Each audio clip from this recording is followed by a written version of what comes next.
이번 시간은 8급 한자 북녘북 등질배 달아날 배를 학습해 보도록 하겠습니다. 파자 분석을 통해서요. 이 우측에 보면은 비수비입니다. 비수비 또는 숟가락비 또는 앉은사람 비 앉아있는 사람 비입니다. 그래서 옥편에는 나오지 않고 한자사랑이 지정한 한자가 되겠습니다. 여기서는 앉아있는 사람이 되겠습니다. 앉아있는 사람이 반대편에도 앉아있죠. 등지고 있다는 뜻입니다. 그래서 등질패가 됩니다.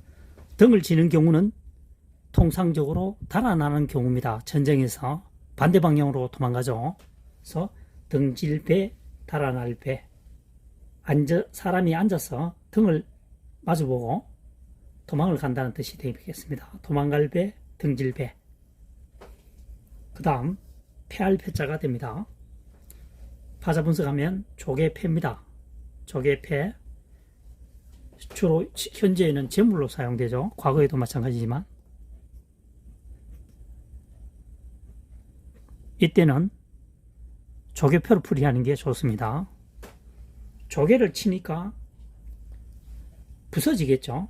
그래서 부서질 패, 깨질 패. 그래서 깨지니까 전쟁 같은 경우에는 패한다는 뜻이 되겠습니다. 그래서 패할 패, 깨질 패. 그래서 여기서는 패배가 되죠. 패배.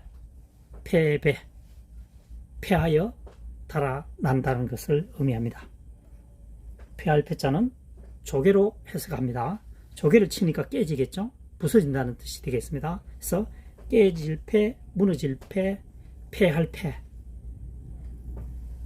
북녘북은 동서남북 때 북녘북은 등질배로 풀이하는 것이 좋습니다.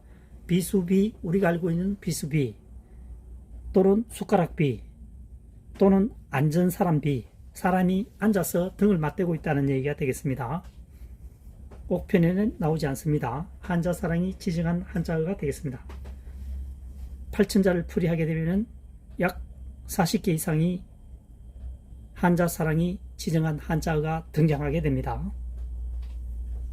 옥편에 없는 것을 구태여 한자사랑이 지정하는 것은 이 북녘북 등질배로 풀어내기 위한 방법이겠죠. 아니면은 비수를 가지고 반대편을 갖고 있으니까 도망간다는 얘기가 되겠죠. 같은 방향을 보면은 견줄비자 아시죠? 견줄비자. 같은 방향으로 있으면은 견주는데 반대 방향으로 보고 있으니까 뭡니까? 등진다는 뜻이 되겠죠. 그래서 등질배, 달아날 배, 이제 세 번째, 네 번째 북녘북으로 학습하시면은 기억 저장하는데 상당히 도움이 될 것으로 사료됩니다. 이번 시간에는 8급 한자 먼저선입니다. 먼저선 파자 분석을 통해서 학습하는 시간을 가져보도록 하겠습니다. 이 한자어를 잘 보면 이 소우자입니다. 아랫부분은 걷는 사람인 소우, 소우에서 걷는 사람이 들어가니까 이 부분이 생략이 됐죠. 축약이 됐습니다. 그래서 소와 사람이 걸어갈 때는 소가 앞서간다는 얘기가 되겠습니다. 그래서 고삐를 잡고 갈 때 소가 먼저 가고 사람이 뒤에서 좌측 우측 통제를 하죠. 그래서 소와 사람이 갈 때는 소가 먼저 간다 해서 먼저 선자가 되겠습니다. 이까리는 고삐의 경상도 방언이 되겠습니다. 그래서 이까리 고삐를 가지고 좌우로 통제하죠. 좌측 우측 이동을 하게 됩니다. 먼저 선자가 되겠습니다. 그 다음 볼견입니다. 볼견 눈목 걷는 사람인이죠. 걸어가서 눈으로 직접 본다는 뜻이 되겠습니다. 볼견. 걸어가서 걷는 사람이죠. 걸어가서 눈으로 직접 본다는 얘기가 되겠습니다. 볼견입니다. 볼견. 그래서 선견은 보는 것이 먼저다는 뜻이 되겠죠. 그래서 성경지명이라고 하죠. 성견지명. 어떤 일이 일어나기 전에 미리 앞을 내다보는 경우를 말합니다.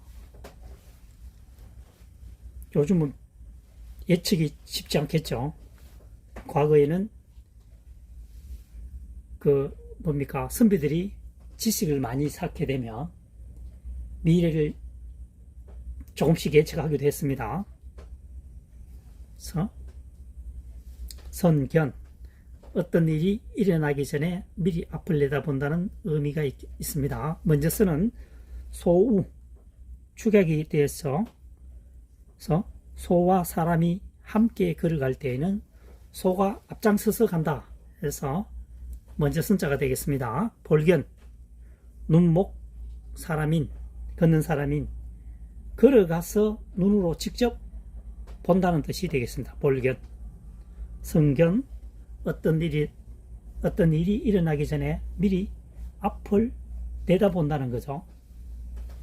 성경 지명이 있다. 먼저 선자가 되겠습니다. 볼견, 성경 지명.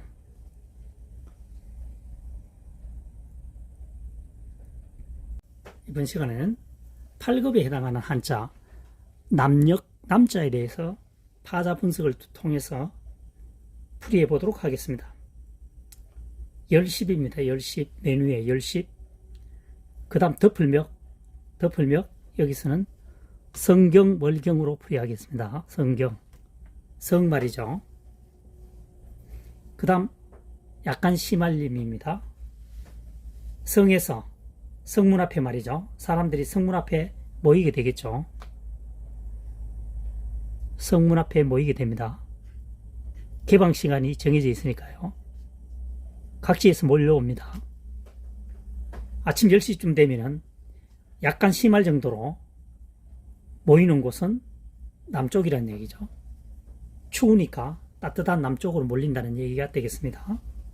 성 앞에 10시쯤 약간 심할 정도로 사람들이 모여 있는 곳은 남쪽이라는 뜻이 있어 남이 되겠습니다. 남역남. 그 다음 산의 남자입니다. 밭전, 힘력이죠. 밭에서 힘을 사용하는 사람은 대부분 남자이다. 그래서 산의 남자가 되겠습니다. 육체적으로 일하는 경우가 많았죠. 과거에는. 그래서 육체적인 힘을 가할 때는 대부분 남자들이 담당을 했다. 여자는 집안 살림을 도맡아 하거나 또는 아이를 양육시켰죠. 과거에는 그러니까 이 한자를 만들어질 당시에는 그때는 뭐 정확하진 않지만 5명에서 10명 힘 닿는 대로 나왔다고 보면 되겠습니다. 이때는 힘 닿는 대로 낳는다. 5명인지 10명인지 모르겠지만 여하튼 엄청난 숫자를 낳았다. 지금은 한두 명, 한 명도 잘 안 놓죠. 그래서 밭에서 힘을 가하는 사람은 남자다. 여자분은 집안일을 하거나 자녀 교육보다도 자녀를 양육시켰다. 남남북녀, 남쪽에는 남자, 북쪽에는 여자가 잘생겼다. 이런 남남북녀 사용하죠.